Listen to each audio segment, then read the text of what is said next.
Dan narasumber kita Direktur Wahana Lingkungan Hidup Sulawesi Utara, Bung Teo Runtuene. Bagaimana kabar ini, Bung? Baik, sehat. Baik, sehat. Sebelum dari sini, Bung dari mana dulu? Kantor. Kantor. Oh, oke. Bung, ini tentang Walhi, Bung. Sebelum dari kantor, Bung dari mana dulu? Tentang Walhi ini, Bung. Bicara tentang Walhi, kiprah Walhi di Sulawesi Utara. Bagaimana, Bung, Walhi ini? Pertama, Wahana Lingkungan Hidup Indonesia di Sulawesi Utara itu sudah kurang lebih 32 tahun. 32 tahun ada di Sulawesi Utara, dan secara nasional Walhi nasional dan beberapa kantor itu kurang lebih sudah ada 42 tahun. 1980-an ya. Begitu. Dan Walhi di Sulawesi Utara sendiri terjadi beberapa kali pergantian ED direktur, dan saya direktur sejak 2016 gitu. Masuk dua periode. Terus apa saja konsentrasi Walhi sebenarnya, Bung? Konsentrasi kita soal bagaimana hak asasi manusia, lingkungan hidup, dan masalah-masalah terkait dengan akses masyarakat terhadap wilayah kelola mereka. Contoh misalnya perkebunan masyarakat yang tiba-tiba keluar izin, misalnya pertambangan, izin perkebunan skala besar. Itu yang menjadi concern dari Walhi untuk memperjuangkan hak masyarakat terkait dengan lingkungan hidup dan sumber-sumber penghidupan masyarakat gitu. Walhi juga berarti terlibat advokasi seperti itu ya, Bung? Iya. Kami Walhi adalah lembaga advokasi. Walhi secara nasional merupakan lembaga advokasi yang concern terhadap itu tadi yang saya sampaikan terkait dengan lingkungan hidup, hak asasi manusia, dan Walhi diberi mandat atau wewenang daripada undang-undang bisa mendampingi masyarakat sebagai legal standing di pengadilan. Kalau di Sulawesi Utara sendiri, apa saja ini yang sudah diadvokasi Walhi ini? Dan sukses. Yang sukses. Walhi sendiri sejak zaman Walhi Sulut sendiri sejak zaman saya ada beberapa kasus yang menjadi dampingan kita yang ada di Bola Mongondo terkait dengan kasus agraria dan lingkungan.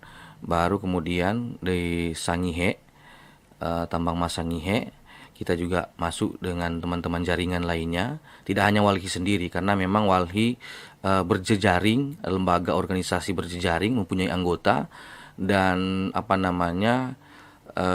concern terhadap kerja-kerja berjamaah, kira-kira begitu. Sampai di sini sorry saya potong. Berarti Walhi berdiri harus Walhi bisa muncul di sebuah daerah kalau sedikitnya kalau nggak salah saya dengar ada 5 lembaga organisasi lokal ya, yang menopang. Oke, lanjut ya. Jadi itu baru kemudian ada beberapa masalah-masalah yang menjadi dampingan kita di Bola Mongondo, di Sangihe, di Minahasa Utara dan Bitung, Myres Soputan Mining yang saat ini menjadi concern kita juga. Baru kemudian soal bagaimana Desa Pinasungkulan yang akan direlokasi oleh pemerintah itu menjadi bagian dari concern Walhi, karena tidak sembarangan untuk memindahkan kampung. Kultur, sosial, budaya, ekonomi itu pasti berubah. Peradaban sosial, peradabannya semua berubah. Bagaimana tanggung jawab negara, bagaimana tanggung jawab Gubernur Pak Oli Dondo Kambe untuk menyikapi hal itu. Jangan hanya soal masalah perusahaan ingin masuk atau karena alasan bahwa kampung mereka sudah rusak. Padahal sebenarnya notabene kami mendapat informasi dalam tanda kutip bahwa itu sebenarnya disuruh untuk dirusak kampung itu, menambang di situ sehingga perusahaan bisa masuk melewati situ. Gitu. Ini klaimnya dari Walhi ya. Karena sambil minum, Bung. Sambil kita santai. Ya. Untuk saya langsung untuk yang kasus yang tadi Pinasungkulan ini, progresnya sejauh apa pendampingan Walhi? Karena saya saya lihat jalan begitu-begitu saja, nggak ada informasi terbaru.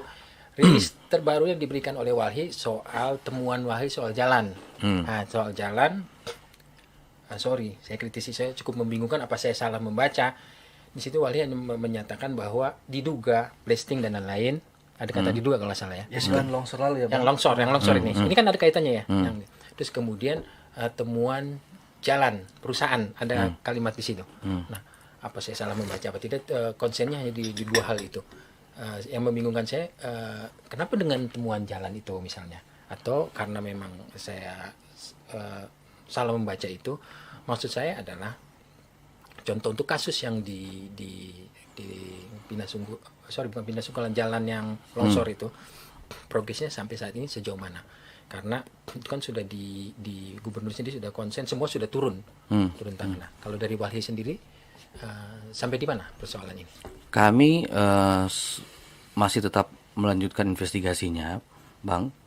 Dan kalau ditanya soal sejauh mana dan strategi seperti apa, barangkali itu punya strategi yang dapur kita dulu. Sebelum kita juga akan mengundang teman-teman media untuk rilis bersama, begitu, Bang. Oke. Itu soal strategi, itu soal dapurnya Walhi. Iya. Nggak ada masalah. Ini karena menyangkut soal advokasi Pasti ada strategi karena yang pemerintah perlu juga diketahui berstrategi dan perusahaan Saya- juga berstrategi, kita paham. begitu. Tapi lalu ada apa? Jalan yang kan longsor, terus jalan melewati masuk ke area tambang ya nggak salah. Jalan sementara mungkin jalan sementara. Itu bagaimana itu? Kayaknya Walhi ada kritisi terkait. Ya maksudnya kenapa masuk ke krisis itu kan jalan Untuk mau nggak mau sementara. mereka harus buat gitu loh. Yang jalan yang di kiri itu. Iya. Itu apa sih persoalannya? Masuk wilayah tambang. Jadi Jalan darurat sih itu. jadi temuan kita waktu kita ke lapangan bahwa masyarakat sampaikan bahwa jalan yang mereka buat sementara itu hari kedua kami ke sana, mereka sampaikan dibuat tapi becek, masih rusak karena ada kerikil-kerikil tajam yang dilempar di sana. Nah, kemudian kalau bicara soal longsor itu Sorry, sampai di tadi jalan rusak dan becek, persoalannya di mana? kalau soal masalah itu kan masyarakat mengeluh. Keluhan masyarakat. Keluhan masyarakat Kan itu yang iya. ditanya oleh Bung David, keluhan masyarakat soal jalan yang di Jalan darurat itu ya. jalan darurat. Itu saya sampaikan bahwa kami menemukan Yang di lapangan. dirilis ya? Iya, Iya, betul. Jadi nyambung kita. di situ disampaikan bahwa masyarakat mengeluhkan 2 hari sebelum itu masyarakat mengeluhkan terkait dengan jalan yang terganggu karena lumpur dan ada kerikil-kerikil tajam begitu. Oh ya, oke. Lanjut. Baru kemudian apalagi yang begitu? Oh, yang tadi kiprahnya soal kiprahnya yang tadi menyangkut ini. Kalau begitu ada satu pertanyaan, selama kepemimpinan Bung Theo 2 tahun ya, menjelang masuk 2 tahun ini, ada kasus-kasus yang sudah masuk dan advokasi yang sukses berhasil didampingi. Ada cukup contohnya. Kami kalau mau ditanya soal Walhi Sulawesi Utara, soal kesuksesan kasus, saya sendiri tidak bisa menilai Oke. kepemimpinan saya itu seperti apa. Maksudnya bukan kepemimpinan Bung Theo, tapi selama yang Bung Theo saat ini ada beberapa kasus mungkin menonjol Sampai saat ini, concern Bang. masyarakat. Ya, sampai saat ini, Bang, kasus-kasus yang kami dampingi, apalagi kasus soal agraria itu kan panjang, Bang. Belum prosesnya panjang, belum selesai, tapi ada kesuksesan kecil yang sudah kami dapatkan.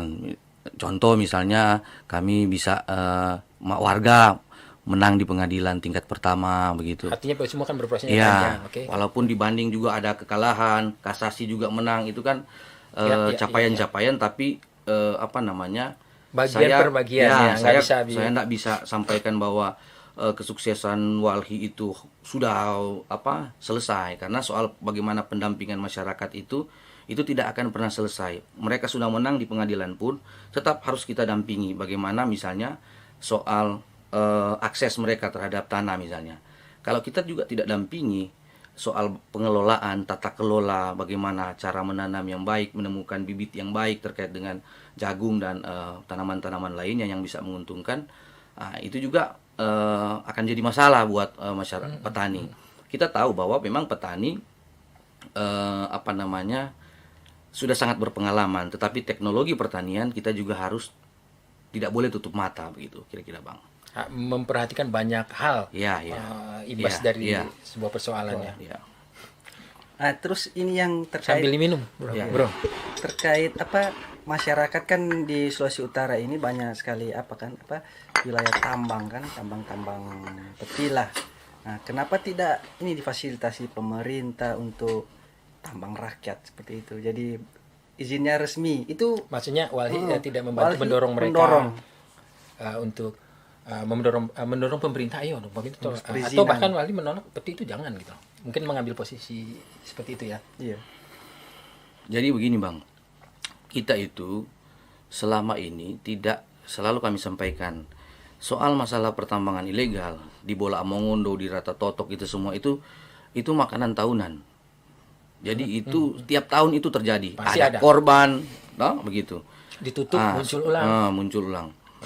Jadi dorongan kita kemarin bahwa bagaimana pemerintah mengundang juga kita kan selama ini kan tidak pernah diundang secara resmi untuk memberikan ide gagasan dan bagaimana solusi terkait dengan pertambangan. Kita tahu bersama bahwa pertambangan ilegal itu jauh sebelum Indonesia merdeka itu sudah ada.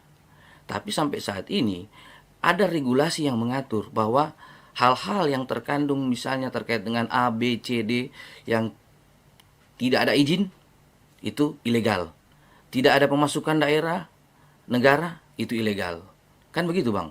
Ini soal regulasi saja. Tetapi dampak daripada lingkungan itu jauh lebih besar pertambangan yang ada izin daripada pertambangan ilegal. Karena skupnya besar. Skupnya besar, risikonya besar, sangat besar. Kajian-kajian di seluruh dunia itu sangat besar. Baru kemudian kami mendorong misalnya terkait dengan peti yang ada di Bola Mongondo. Peti yang ada di Bola Mongondo ya bupatinya yang memang tidak mampu untuk menyelesaikan, pemerintahnya setempat di situ. Kemudian pihak kepolisian dan kejaksaan seharusnya kan ada tindakan langsung. Kan mereka diberi wewenang oleh undang-undang, diberi biaya oleh undang-undang untuk memerintahkan jajaran-jajarannya untuk menyelesaikan itu. Bagaimana kalau misalnya ada pertemuan seperti itu, siapkan gampang sekali untuk menemukan itu. Siapa aktor-aktornya, kan begitu. Siapa penyuplainya, kan begitu. Tetapi di satu pihak kami melihat bahwa kelonggaran-kelonggaran investasi terkait dengan pertambangan ilegal itu masih dilakukan oleh pemerintah provinsi, begitu. Mengeluarkan izin-izin soal masalah bahan-bahan kimia itu kan juga bagian daripada regulasi-regulasi yang dikeluarkan oleh pemerintah provinsi.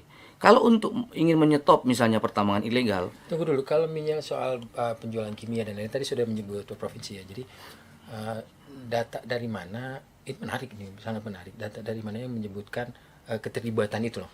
Ini kan sebuah keterlibatan rantai panjang ya. jadi begini Bang, terkait dengan izin-izin penjualan itu kan dari provinsi yang keluarkan. Kita pernah membuat berita bahwa pasar gelap. Merkuri begitu ya. Pasar gelap Merkuri, contoh pasar gelap Merkuri. Yang dulu ada kasus Tahun Bangka. Apakah itu memang ada keterlibatan institusi resmi di situ?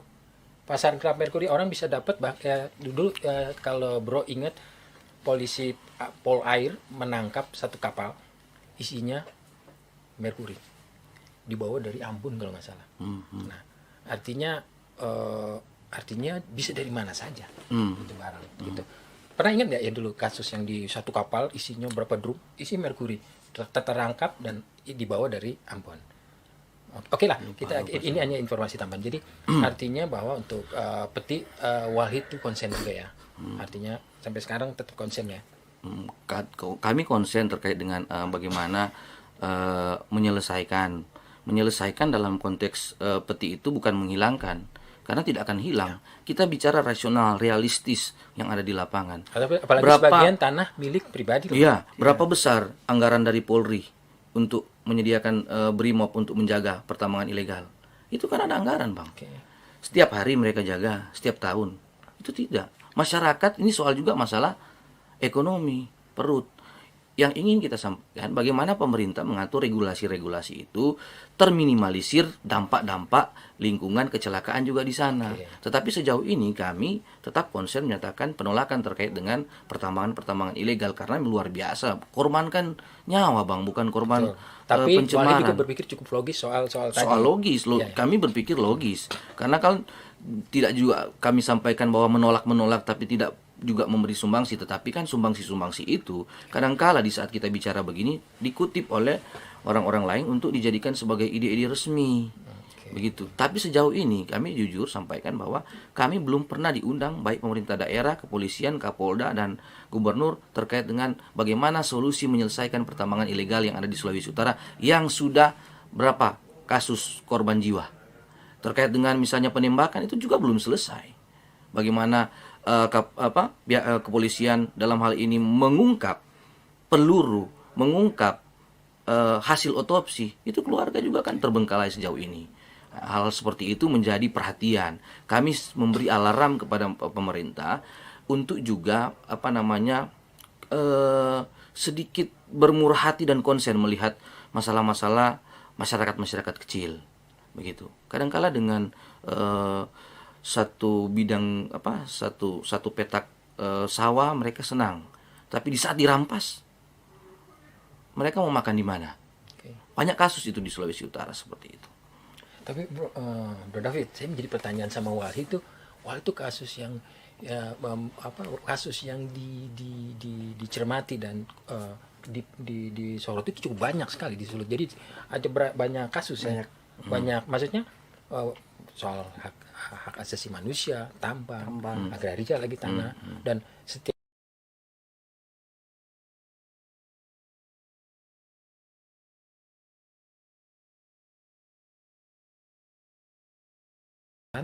dan persoalan yang sekarang sedang ini penilaian strategi khusus tadi ya. Sedang menangani sebuah kasus. Tiba-tiba sana ada kasus lagi. Ya. Tiba-tiba kasus. Terjadi Bagaimana kasus menuntasan satu kasus ini sementara konsentrasi terpecah-pecah dengan berbagai kasus? Kalau saya punya strategi sendiri di kantor, minum kopi Bang. Minum kopi, dengar musik. Karena kalau setiap Strategi itu pernah teman saya buat. Dia minum kopi, dengar musik, tiduran dia. Pernah ini. Oke, lanjut. Tapi Jadi begini, Bang. Ini berapa ininya? Di Sulawesi Utara semua ada? 6 anggota. 6 anggota.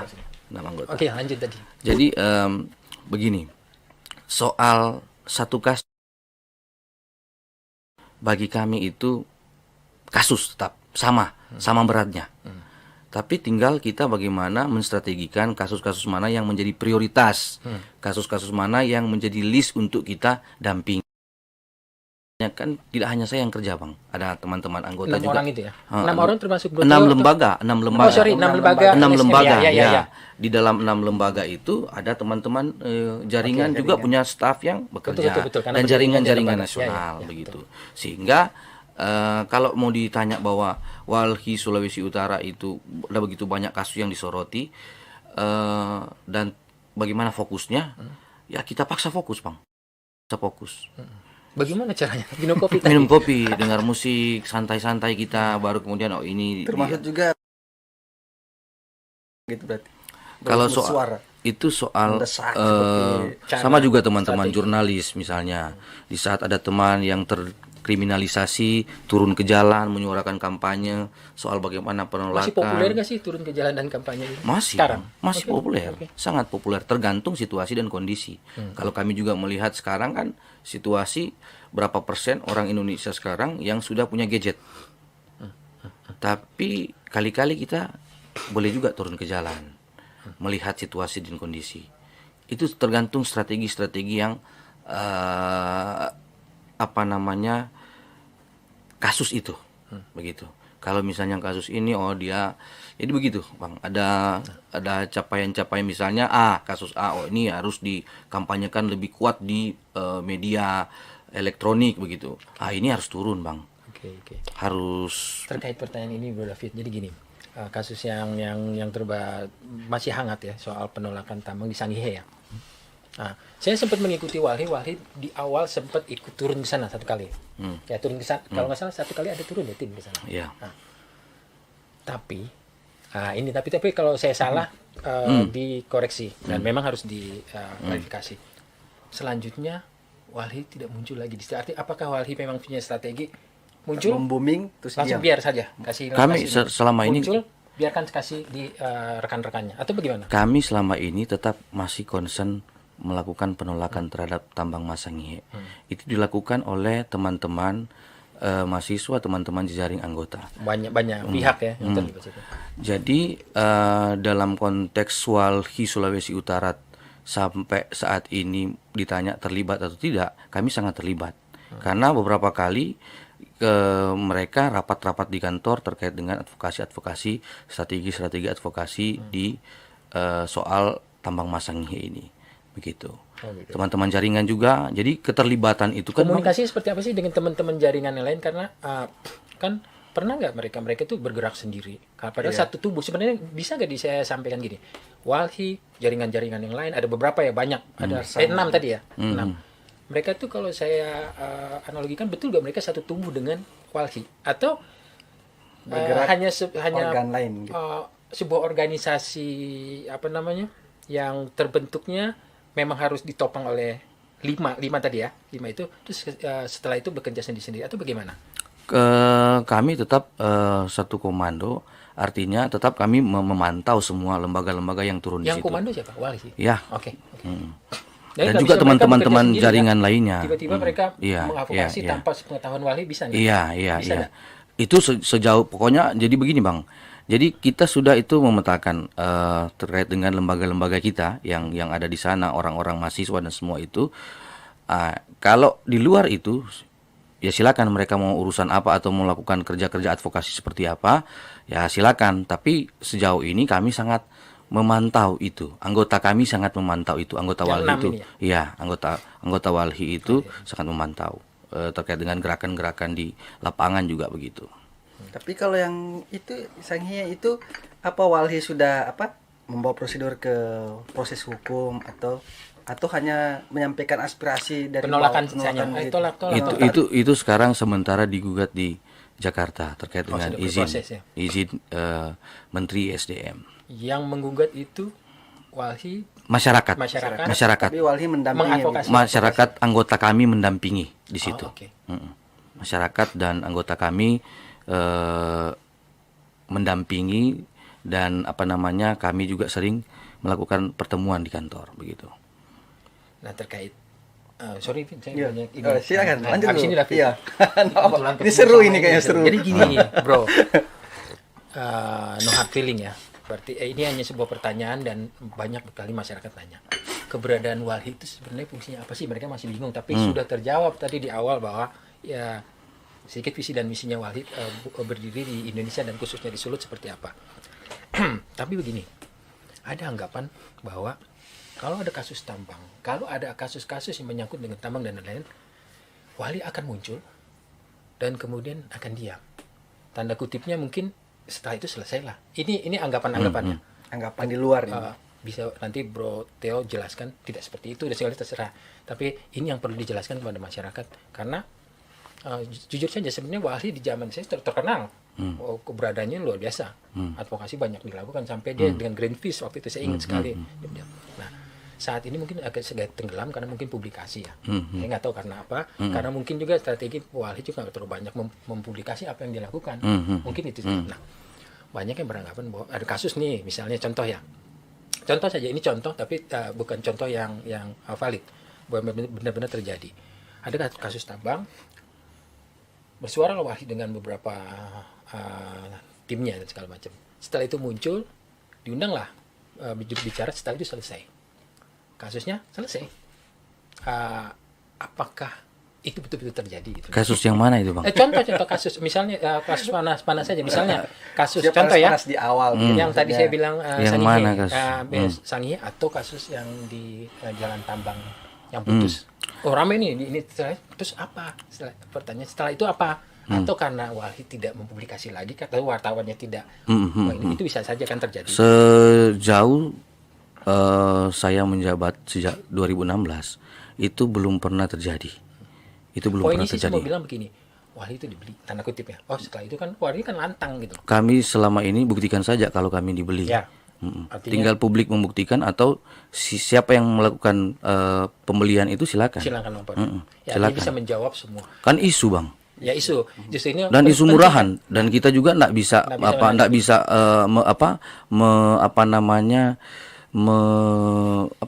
mengkat publik apalagi di media Betul, sosial. itu penting. Kalau mau bicara misalnya ini kasus ini kita advokasi dan mana mereka kemudian kenapa mereka diam? Tanya kenapa mereka diam? Jangan-jangan saya sih curiga begini, bukan curiga ya. Pada saat terpublikasi mungkin karena wartawannya, kalau wartawannya mungkin nggak dipublikasi, mungkin kan ada strategi juga yang tidak semuanya harus dipublikasi. Karena memang saya itu bukan tipikal direktur yang memimpin dan terlalu banyak memberikan kerja-kerjanya itu kan harus di-upload, enggak, saya enggak begitu. Kan di lapangan saja, dilihat saja di lapangan seperti apa dampingan kami saat ini, yang ada di Bola Mongondo misalnya itu sudah lumayan sangat mandiri dan kapasitas mereka terkait dengan pembelaan secara individu masyarakat itu sudah sangat baik. Dan itu tidak terpublikasi. Dan itu banyak, Bang. Dan tidak terpublikasi ya. Dan itu tidak terpublikasi, hanya awal-awal saja dan bisa Abang buktikan atau bisa Tribun mengundang masyarakat yang ada di sana atau masyarakat dampingan kita yang dalam tanda kutip seperti Abang sampaikan tadi bahwa ada indikasi-indikasi untuk misalnya orang-orang yang ingin melakukan hal-hal seperti itu, seperti tadi. Saya sendiri berapa kali ditawari, Bang. Jujur saja supaya publik tahu. Tapi sejauh ini siapa yang membeli silakan membuktikan. Kira-kira begitu. Begitu kira-kira. Nah, mungkin karena tidak terpublikasi karena yang tadi saya teringat tadi Bro bilang strategi, tidak semua kasus dipublikasikan strateginya. Kalau cuma soal bagaimana lembaga organisasi itu bicara soal kemenangan kampanye, saya pikir itu hal yang nomor 10. Tapi bagaimana betul-betul masyarakat itu terbangun kapasitasnya, pengetahuannya, pembangunan sosial, ekonomi, budayanya juga lebih kuat di situ. Itu kira-kira itu kemenangan yang tidak boleh walhi sulut klaim.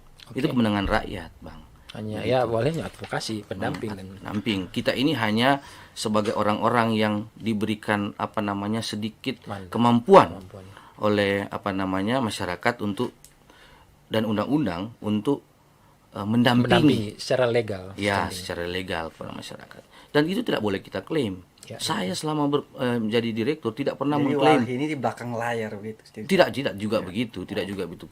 Sekali-sekali juga kami turun ke jalan, aksi di kantor gubernur di mana untuk melakukan suara-suara penolakan. Tetapi kalau juga mau dibilang kami sebagai ambulans atau sebagai pemadam kebakaran, tidak juga begitu. Karena tidak juga semua kasus preventif juga dilakukan pencegahan. Kami juga kan ini kan tanggung jawab negara. Bagaimana juga pemerintah sejauh ini dan aparat kepolisian juga tidak benar melakukan kerja-kerja mereka, itu mandat undang-undang. Kok kenapa misalnya dalam tanda kutip walhi, bagaimana walhi? Kami bukan Tuhan, Pak. Kira-kira begitu, Bang. Artinya kami juga memberikan masukan kepada pemerintah, ini seperti ini yang harus dilakukan. Kalau tidak dipakai ya silakan, kamu punya juga kajian sendiri, diberikan mandat undang-undang sendiri untuk melakukan kerja-kerja pemerintahan. Tetapi sebagai masyarakat sipil, mewakili masyarakat, kami juga di saat ditanya, kami memberikan jawaban seperti apa. Begitu. Oke. Sambil minum. Tapi Bro, sebagai saya nggak pernah di organisasi ya, saya nggak pernah menjabat di Walhi itu digaji apa nggak sih orang yang masuk di Walhi itu? Kalau di Walhi itu kan non profit toh. Non profit. Artinya terus bagaimana? Apakah cuma-cuma ya dalam menjalankan organisasi kan butuh dana juga. Iya, di Walhi itu ada volunteer, ada orang juga staf volunteer ya, saya pernah dengar digaji begitu. Kalau staf keuangan kalau Bro sendiri digaji enggak? Kalau kita sendiri juga digaji. Berapa digit? Lebih tinggi UMP. Lebih tinggi UMP ya. Itu gajinya tapi bukan dari pemerintah kan? Bukan. Profit. Bukan. Oke. Itu cuma bagian, itu bukan bagian dari gaji sebenarnya. Itu cuma berarti, sebagai kerja-kerja pengganti operasional Upah. Kalau nggak lapangan. salah berarti ada sistem audit ya. Iya, Setiap tahun, setiap iya. tahun atau per berapa tahun? Setiap Bulan, semester? tahun ada, setiap tahun ada, setiap 3 bulan ada. Ya, dan Ya. Nah, terus ini Bang yang lagi apa sempat rame juga apa Walhi ada kirim rilis kalau nggak salah tuh statement itu Oh, iya, terkait iya, iya. ini mobil listrik. mobil listrik. Nah. Nah, kalau yang mobil listrik kan ini dikenal apa ramah lingkungan kan, Bro. Hmm. Nah, jadi Jadi apanya waktu ini itu yang dibaca begini, Oh, Fit. Bung David. Jadi dirilisnya bahwa Walhi menolak mobil listrik ya kalau nggak salah ya. Menolak, Karena masuk sulut. akan merusak lingkungan hidup. Nah, jujur aja pada saat rilisnya itu sempat kita diskusi iya, dan di luar tuh bingung. bagaimana kan anggapan orang bahwa mobil yang sekarang itu mobil yang sangat konservatif yang memakai bahan Memakai bakar bahan yang bakar. polutan Fosil. sekali, Fosil. polusinya tinggi dan lain-lain. Tiba-tiba masuknya mobil listrik dikritisi saya tidak bilang juga dikritisi, Ditolak. ditolak ditolak. ditolak Ditolak. bahkan. Kami menolak itu. Jadi menarik mungkin karena pemahamannya belum sampai lengkap ya. Saya mungkin bicara itu Wali pemahaman bisa kita, menjelaskan, ya. bisa menjelaskan kenapa kok ini mobil yang sudah Dianggap jelas-jelas ramah ramah lingkungan. Yang pertama mobil jelas-jelas ramah lingkungan. Kedua nikel itu temuannya saja sudah pabriknya Tambangnya di saja sebelum Indonesia mobil sudah listrik. 1968 kalau nggak salah. 1968 itu di Sulawesi memang. 1968 sudah berproses zaman Soekarno. Kemudian setahu saya kalau salah tolong dikoreksi. Nikel itu dia selain untuk baterai kita gunakan untuk besi juga, campuran besi, Handphone juga anti ada. karat, baterai di handphone lithium tentu ya, yang itu dan segala macam. Nah, tambang nikel sini sudah berdiri cukup lama. Kita ini sedikit bingung. Jadi saya sedikit bingung. Kenapa kok mobil listrik yang dikritisi? Kenapa nggak tambangnya? Kenapa harus ditolak mobil listrik? Itu jujur saja ini pernyataan sebagai orang yang mungkin tidak terlalu dalam memahami tentang itu. Kami nih. Ini bagian dari proses peradaban bagi saya. Kita dulu mana ada mobil ini. Kuda dulu. Jalanlah naik mobil.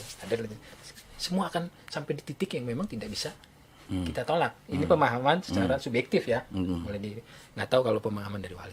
Nah, yang kedua gitu. Jadi kenapa baru sekarang nolaknya Mobil listrik. sebenarnya saya lebih fokus bukan nolak di mobil listrik Wali ini. Menolak karena nanti akan ada pertambangan besar-besaran karena begitu banyaknya permintaan. Maksudnya itu toh tambang akan mengganggu lingkungan. Sementara itu tambangnya sendiri Sudah lama. Jadi begini, Bang. Oke. Pertama, seperti yang Abang tanyakan itu, teman-teman di Sulawesi Utara itu kan tidak ada pertambangan nikel. Oke. Di Sulawesi Selatan, Sulawesi Tenggara, Sulawesi Tengah itu sudah sangat lama juga mengadvokasi barang nikel itu. Nah, kemudian ada kebijakan pemerintah, Presiden Jokowi mengeluarkan soal bagaimana tahun 2030 Indonesia sudah berapa juta mobil listrik. Mobil listrik ini bahan baku utamanya baterai lithium. Hasilnya kan Bahan baku dari bahan baterai. baku dari Nikel. nikel itu. Dan jangan lupa, bukan hanya nikel, ada tembaga di Ada situ, tembaga, ada tembaga. kobalt di situ. Iya, tembaga dan nikel. Tapi yang kami suarakan juga soal bagaimana Berarti mengkritisi Freeport juga itu pabrik tembaga terbesar juga yang dia.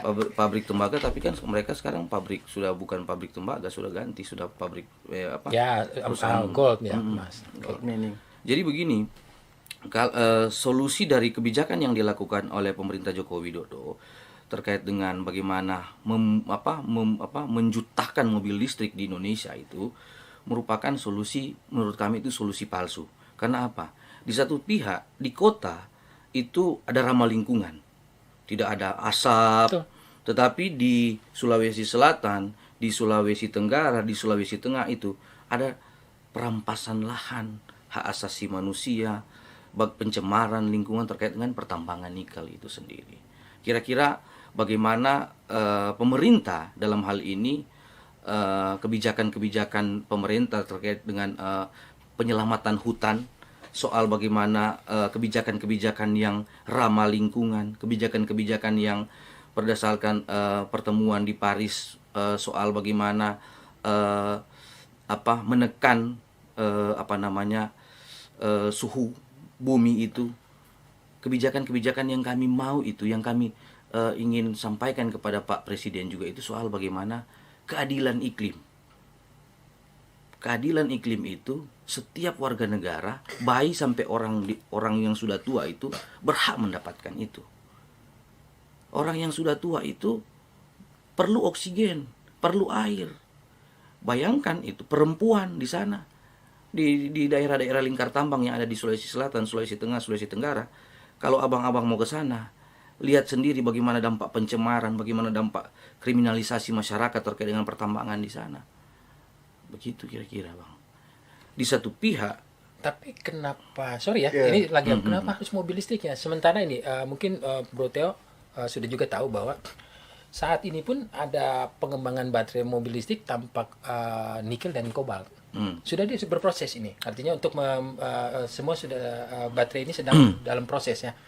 Maksud saya nggak. Mobil listrik yang bahan bakunya dari baterai litium, nikel, begitu, Bang. Kira-kira begitu. Kan ada banyak mobil. HP kita pakai baterai apa sih? HP kita pakai Lithium enggak? Iya, litium. Bro pakai baterai lithium. Ini loh logika pastinya. Mas saya sorry ya, kita santai. Tapi Bang begini Bang. Kalau kita menggambarkan hal-hal seperti itu, kita juga tidak logika kita juga kan tidak apa namanya. Oke, nggak nyambung. Saya maksud artinya ini sangat komparasinya tidak terlalu tepat. Besar. Oke, bukan, baik, Bang. Baik. Kalau misalnya target pemerintah Republik Indonesia terkait dengan 2030 berapa juta mobil listrik, bagaimana soal bahan baku dan kerusakan hutan yang akan 2001 terjadi. kita masih 2000, impor loh ya. 2000. Masih impor nikel loh.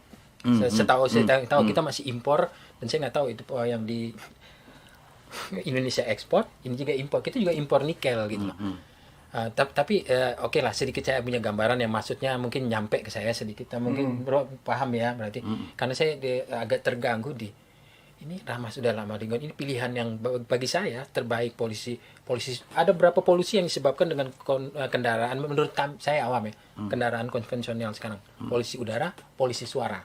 Dan banyak lain itu menjadi limbah yang menggunakan banyak bahan yang diambil dari bumi ini, diproses dari bumi, banyak jenisnya malah. Tapi itu subjektif lah. Nah itu tadi aja yang kami agak bagaimana mencoba mengkritisi mobil listrik, tapi mencoba mengkritisi tambang nikel, tapi mobil listriknya akhirnya tapi nyambung tadi pada penggunaan baterai. Dan untuk nikel sendiri dalam kehidupan manusia ya, setahu saya tidak hanya untuk baterai, banyak dipakai untuk campuran besi anti karat, banyak sekali. Dan tapi kebijakan yang saat ini menjadi di kebijakan yang jumlahnya tadi kebijakan terbaru yang dilakukan oleh presiden, dan dia akan menggandeng teman-teman dari kepala-kepala negara dari Uni Eropa untuk melakukan pembelian massal besar-besaran. Jadi kami kritisi bagaimana kalau kebijakan itu memang benar-benar terjadi, bahan baku utama terkait dengan nikel ini, baterai litium ini, itu semakin banyak, semakin masif yang akan keluar, yang akan dikeruk di hutan Sulawesi. Bagaimana kebijakan pemerintah sendiri, Presiden Jokowi, soal penyelamatan hutan, satwa endemik, masyarakat adat, daerah lingkar tambang di situ, ada begitu banyak pencemaran juga di situ. Itu yang kami kritisi. Tapi kalau mobil listriknya yang ramah lingkungan, setuju nggak, Bro?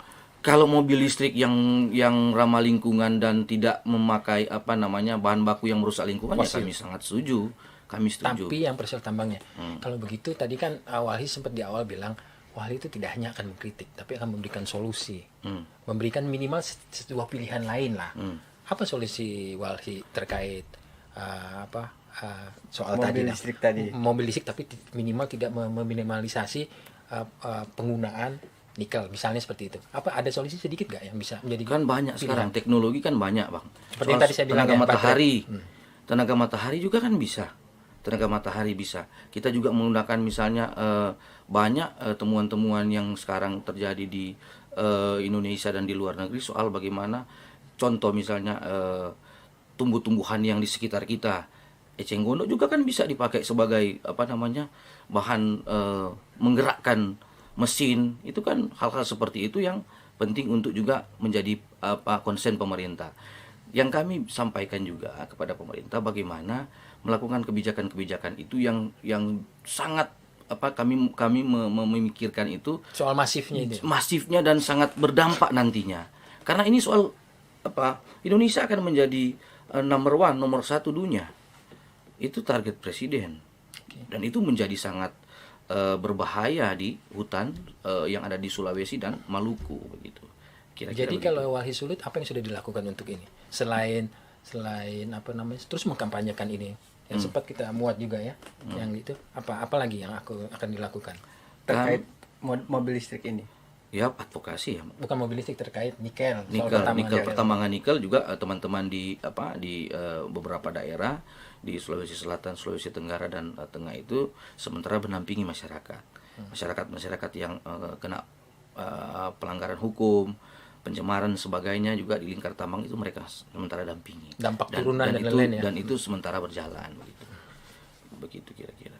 Tapi Bang, saya penasaran ini, Walhi ini sepanjang kita jadi wartawan selalu kritis terus. Terus pernah enggak sekali-sekali apresiasi apa yang dilakukan pemerintah? Apresiasi Jokowi kan kami apresiasi soal pelepasan hutan dan apa segala macam yang dia mencabut izin-izin yang ada di pertambangan itu Walhi nasional apresiasi dan kita di daerah juga mengikuti.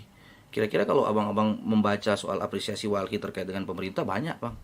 Banyak soal bagaimana pemerintah melakukan kerja-kerja cepat misalnya terkait dengan bagaimana terkait dengan pencemaran lingkungan hidup. Artinya Itu Walhi objektif lah. sangat persoalan. objektif, tetapi juga kami juga bukan Tuhan yang bisa semua ditanya ke Walhi, kira-kira begitu. Banyak hal juga yang perlu kajian bersama, kita belajar bersama dalam satu wadah untuk mencari solusi dan memecahkan masalah, kira-kira begitu. Termasuk ibu kota baru ini dikritisi juga ya? Dikritisi karena ada begitu banyak juga pelanggaran-pelanggaran lingkungan, pembuatan hutan di sana. Sementara Kalimantan itu yang kita tahu semua merupakan satu dulunya paru-paru dunia, tapi sekarang Tapi pura-pura kan Jakarta mau tenggelam kalau di situ terus ada banyak ide skema Walhi. kebijakan-kebijakan yang harus sebenarnya kita duduk bersama untuk menyelesaikan itu. Tidak hanya di kasat mata menyatakan bahwa misalnya Jakarta kan mau tenggelam. Misalnya contoh ini kan mobil-mobilnya ini kan masih pakai energi fosil juga. Terus kenapa kalian protes? Ada hal yang harus kita sampaikan ke publik. Ini loh yang menjadi kritikan kita. Ada perampasan hutan, ada pembuatan hutan, dan di Jakarta sendiri memang kita tahu karena soal bagaimana populasi penduduk di sana. Baru kemudian soal kami baca bahwa Jakarta sekarang 1,5 meter sampai 2 meter itu sudah di bawah permukaan laut. Tetapi kebijakan-kebijakan itu tidak boleh juga melegitimasi kerusakan hutan, pencemaran, dan pembukaan lahan yang lebih masif. Begitu kira-kira. Lumayan. Ini. Oke.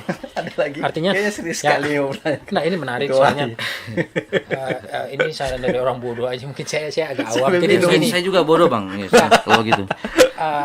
ada bagusnya nanti Walhi, karena saya pikir saya interest Walhi tidak hanya mengkritik tapi memberi solusi.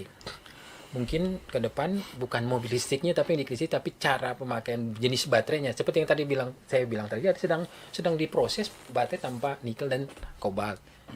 Pembentukan bentuk mobil listrik nih ya. Artinya kalau pukul rata bahwa mobil listriknya secara pribadi subjektif, saya tidak berat sekali. Kenapa sih harus? Padahal ramah lingkungan. Saya jujur, saya orang yang lalu lalang di jalan, mobil dengan knalpot bising, polusi suara, asapnya yang apalagi yang tingkat ini sudah harusnya mobilnya masuk tua dan sudah harus didaur ulang, tapi tetap dipakai. Iya. Polusinya ini. Lebih Nah, parah mungkin, lagi kalau mobil yang tua-tua itu. selain mengkritik, berikanlah solusi seperti yang tadi bilangnya. Ayo mobil listrik, coba ayo kita kampanyekan menggunakan baterai non nikel dan kobalt atau apalah segala macam, ditanya sarannya. Nah, yang lain adalah gini, sebenarnya panjang tapi kita persingkat karena waktunya jalan terus. Saya mau nanya nih, Walhi ini konsep terhadap lingkungan ada skala prioritas nggak? Kasus ini, kasus ini, kasus ini. Iya. Ada skala prioritas ya? Kasus apa yang menjadi prioritasnya Walhi? Eh, Lingkungan secara umum ya. Lingkungan yang juga berdampak terhadap manusia. Ya itu Yang skala prioritas. Kalau skala prioritasnya kita itu Bang, pertama terkait dengan bagaimana masyarakat di lapangan. Kami sangat melihat itu. Kami melihat masyarakat yang perlu untuk ditangani cepat dan masyarakat yang sama-sama perlu. Tetapi juga kita kan punya range waktu yang bisa kita turun 1-2 Manajemen kali di waktunya. sana dan kita melihat, kita memberi pemahaman ke peningkatan kapasitasnya. Contohnya dan apa itu? Yang terkait yang Bro cerita ini. Eh, Kasus apa? contoh kalau misalnya yang di SEA sendiri juga kan kita dampingi. Apa itu? Yang di soal mata air, oke. Itu hutan. jalan-jalan itu. Ya, Beda, mata air ya. menjadi oke. Itu Yang pendampingan. di- Karena itu tapi juga tapi itu bukan prioritas kami. Prioritas wali bukan. Tapi kami memberi advokasi kepada masyarakat. Mereka datang di kantor untuk kami beri solusi seperti ini jalannya dan sebagainya. memberikan advice ya, iya, memberikan itu. Kalau yang prioritas ya tambang Masangihe, Oke. MSM juga ada beberapa juga yang Kalau ini tadi kita diskusi bilang soal sampah. Sampah. Dulu ini Bunaken Bunaken. itu menjadi Full. penampungan sampah sampai sekarang. Sampah dari Manado semua. Dulu ada namanya penyangga sungai-sungai, penyangga sampah, jaring-jaring lah. Sekarang sudah ada. Intinya bahwa itu sudah sampah. Itu yang baru di sungai. Belum di beberapa tempat di Manado ini. Ada lah. Bahkan pernah saya takut. Nah, apakah itu menjadi concernnya Ya. Walhi? Ya, sudah Apa yang berapa pernah Walhi lakukan terkait soal saya sampah? minta kepada Pak Feki Angkanya waktu atau kemarin waktu itu kan ada waktu zaman Pak Feki. Vicky. Pak Fiki Lumentut itu dia punya kan perda sampah. Oke, ya. Perda sampah yang tidak jalan, yang hanya merugikan masyarakat. menurut Buang kami. rokok saja didenda dulu. Ya, nah, itu kan kalau bikin peraturan seperti itu kan ada anggaran, Bang. Undang-undang. Nah, tapi tidak jalan. Mereka tanya, bagaimana solusi Walhi? Pertama, kalau mau bicara soal sampah di Kota Manado, kita harus melibatkan provinsi kabupaten terdekat. Harus ada kebijakan strategis bersama. Tidak hanya di Kota Manado. Kalau Kota Manado, misalnya Pak Andre Ango terapkan perda sampah, pakai polisi Pamong Praja dan sebagainya. Perdanya kan belum dicabut toh. Ya, belum dicabut. Masih jalan. Sementara sampah kiriman dari Tondano, pola arus dari Gorontalo, Kalimantan Timur, Kalimantan Utara tidak dipertimbangkan. Tetap saja Bunaken itu akan jadi banyak sampah, Bang. Karena itu ada pola arus, sampah kiriman, kebijakan-kebijakan di Tomohon dan Kabupaten Minahasa kan tidak ada perda sampah, Bang. Hanya dilarang membuang sampah. Tapi bagaimana pemerintah dan aparat penegak hukum menjalankan perda sampah dan memberi efek jerah, penting efek jerah. Tetapi efek jerah juga bukan banyak kali efek jerah tidak berdasarkan keadilan, hanya berdasarkan kepastian hukumnya jalan, memberi efek jerah, tetapi kadang-kala tidak adil. Kadang-kala kan banyak Bang. Contoh misalnya orang yang tidak paham, orang yang dalam tanda kutip tidak sekolah buang sampah, dia yang ditangkap. Padahal sebenarnya dan dia yang masuk penjara. Ini contoh misalnya. Karena orang tidak sekolah juga harus tahu paham tidak boleh buang sampah. Iya, sembarangan. padahal sebenarnya kan di dalam hukum itu ada nilai keadilan, kemanfaatan dan kepastiannya. Kalau juga jadi memang betul kita penting untuk menerapkan hukum, tapi juga harus jeli melihat. Begitu Soal kira-kira. sampah di Bunaken itu kan sudah cukup lama, bertahun-tahun. Sudah lama, Bang, sudah Terus, lama. maksud saya gini, karena Walhi konsen, apalagi yang bisa dilakukan oleh Walhi untuk minimal terus mempush bahwa hampir orang lupa loh bahwa kita punya tempat yang namanya Bunaken itu begitu bagus. Iya. Nah, artinya tadi kita diskusi, dia bilang, Walhi pernah turun nggak ikut pungut-pungut sampah, kerahkan orang. Ayo kita kerahkan orang. Walhi selain advokasi tapi memberikan sebuah edukasi. Ajakan masif. Ayo kita turun, kita bersihkan bersama. Karena jujur saja biarpun pemerintah punya aturan regulasi yang jelas, kalau masyarakatnya masih Kesadaran nih, ini bro. sih, kesadaran Sederhana nih, masyarakat. bro ya. Naik mobil, lihat, set dari mobil sampah keluar. Rokok, set untuk rokok. Rokok memang satu. Nah, saya pernah wawancara tukang bersih, Nelayan. bukan yang bersih-bersih pasukan kuning lah. Istilahnya apa di Manado? Oh, Dia bilang gini, tukang bersih sampah Pak, itu. kita diskusi. Pasukan. Yang setiap pagi dia, Iya. kalau nggak ada dia kotor nih Manado. Tukang bersih Dia, sampah. dia bersihkan, dia bilang gini, saya nih, saya tanya gajinya berapa segala macam. Saya nih Pak, jujur, saya nggak kerja gini juga nggak apa-apa, yang penting mereka jangan buang sampah. Saya bukan berarti saya senang mereka kota ini bersih dan saya nggak kerja nggak apa-apa. Artinya bayangkan pekerja sampahnya punya pola pikir seperti itu, saya luar biasa nih orang. Jadi saya diskusi sebenarnya ringan-ringan seorang ibu dong. Bu, ini besar, cukup besar, saya digaji segala macam. Hari-hari ketemu apa? Waduh, puntung rokok. Baru saya sapu, puntung rokok sudah dibuang lagi, kayak seperti itulah. Nah, artinya bagaimana, poin saya gini, bagaimana Walhi juga mencoba konsen penuh terhadap persoalan-persoalan sampah ya. Dimulai dari lingkungan tentu yang terdekat dong. Kita jauh melihat, oke, itu juga banyak persoalan semua sama, nilainya sama. Tapi yang terdekat misalnya soal Bunaken, soal ya di lingkungan yang saya ceritakan tadi itu contoh sederhana tapi luar biasa. Pemerintah harus menganggarkan lebih untuk petugas sampah. Bayangkan kalau masyarakatnya sadar semua, kita bisa menekan anggaran itu gitu. Itu memang sangat absurd sekali ya apa yang di kepala saya. Cuman ya pertanyaan saya tadi, apa yang bisa dilakukan Walhi untuk minimal memulai di persoalan yang terdekat dengan lingkungan kita? Pertama Bang, kalau soal itu kita harus duduk bersama dengan pemerintah. Karena penting pemerintah juga ini harus dipertegas bagaimana ini kebijakan strategis antar Kabupaten Minahasa, Kota Tomohon, dan wilayah Gorontalo. Karena ini soal sampah ini juga kan ada sampah kiriman dan pola arus. Itu pertama. Kalau itu undang-undang regulasi itu ada dan diterapkan, saya pikir terminimalisir. Dalam tanda kutip kita perlu 3-5 tahun untuk menerapkan satu aturan undang-undang, atau masyarakat hampir semua tahu terkait dengan undang-undang persampahan itu dan ada efek jerahnya. Baru kemudian soal bagaimana kebijakan di Kota Manado soal juga penduduk Bang. Kita tahu bersama sampah itu kalau semakin banyak penduduk semakin banyak sampah. Di TPA umum overkapasitas juga kan kita tahu sudah sangat lama. Solusi-solusi seperti itu perlu penanganan cepat dari pemerintah, sembari tidak juga ada pelanggaran-pelanggaran hukum, lingkungan dan hak asasi manusia. Jadi, dalam kebijakan-kebijakan itu. Bahwa diundang duduk bersama dengan pemerintah untuk menyelesaikan persoalan ini. Iya, diundang untuk maksudnya. Atau ada inisiatif Walhi untuk mengundang mereka duduk bersama berdiskusi. Boleh kita juga inisiatif itu. Tapi sejauh ini kami saja di pemerintah Kota Manado waktu zaman Pak Vicky itu tidak pernah diundang untuk bicara soal masalah-masalah strategis seperti itu. Soal banjir, bagaimana seperti pernah apa? Diundang? Kalau pemerintahan sekarang sudah ada. Udah ada undangan? Belum. Mungkin harus inisiatif, Bro. Maksudnya apalagi anak-anak muda kan inisiatifnya harus mereka tunggu ya. Inisiatif saja. Ayo kita duduk ya, kasih jelas mereka bahwa ada persoalan yang di depan mata sampah kita yang harus kita selesaikan.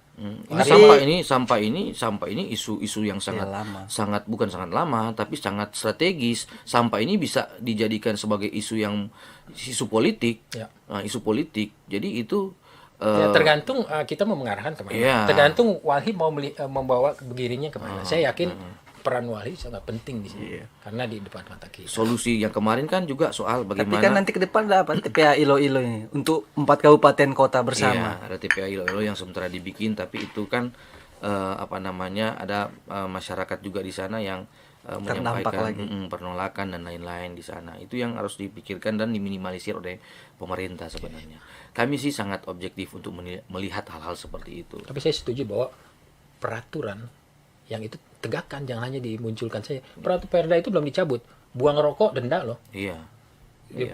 Satpol PP saya ingat sekali waktu jadi mungkin Walhi yang bisa duduk. Kalau solusinya misalnya Pak Andre kan punya Pamong Praja. Siap kalau mau perda sampah itu jalan, siapkan sedikit lebih anggaran untuk bayar, kan kepala-kepala lingkungan juga kan punya gaji. Digaji. Okay. Ya, berarti itu tugas plusnya. Jadi polisi lingkungan itu kan belum ada di Indonesia. Kalau diterapkan, polisi lingkungan sekaligus menjerat siapa yang buang sampah, tulis identitas KTP-nya, dijemput oleh Pamong Praja atau polisi terdekat. Denda atau apa? Disidang. Tapi pernah itu dilakukan awal-awal. Itu kan cuma panas-panas di awal. Tapi kan harus tapi maksud saya gini loh, Walhi, saya sih secara pribadi beberapa teman sangat berharap sekali dengan Walhi untuk membuat inisiatif, bertemulah dengan mereka, ingatkan kembali konsep-konsep ini. Dan mungkin karena banyak prioritas yang harus mereka tangani, tapi mereka tidak melihat ini begitu penting karena walhi menyangkut dengan soal lingkungan. Mengingatkan juga bersama kira-kira begitu ya. maksud abang ya. Karena yang punya juga Yang kewenangan konsen terhadap di situ dan lingkungan mereka kan pasti dengar. walhi juga. Karena itu saja sih dari saya. Tapi Oke, rasa ini bincang-bincang hangat selesai, sudah tapi saya sampai pikir sudah udah sejam. Tapi Sejam. apa walhi mau sampaikan sesuatu tentang terkait mungkin ya ada yang mau Iya. disampaikan kepada tribuners di sana, karena ada tribuners yang taunya tadi saya harus sampaikan tadi, mohon maaf sekali karena pandangan mereka terhadap ini ada yang walhi itu ada yang tahu walhi itu ini ada juga yang mungkin apa sih ini walhi gitu loh. Minimal ada sesuatu yang mau disampaikan kepada boleh dengan lingkungan apa saja lah sebagai closing statement. Ya, baik, terima kasih. Saya sangat terima kasih kepada Tribun Manado sudah mengundang saya di Tribun Podcast. Baru kemudian membicarakan soal bagaimana kiprah walhi selama saya menjabat kurang lebih dari 2016 sampai saat ini, dan bagaimana Walhana Lingkungan Hidup Indonesia sendiri kami bergerak di bidang lingkungan, hak asasi manusia, dan kami juga konsen terhadap masyarakat-masyarakat yang terpinggirkan dalam tanda kutip akibat daripada kebijakan-kebijakan yang tidak strategis dari pemerintah. Nah, ke depan kita bersama-sama untuk merawat bumi ini. Kira-kira begitu. Mantap. demikian Tribuners, jadi bincang-bincang tentang lingkungan ini tidak terasa sejam ini pendek ternyata. Sejam lebih malah. Sejam lebih. Nanti butuh lagi diskusi lain dengan ketua Jangan walhi. kapok ya. Bung Teo Keren. Terima kasih. Thank you Tribuners, sampai ketemu lagi. Salam sehat selalu. Oke.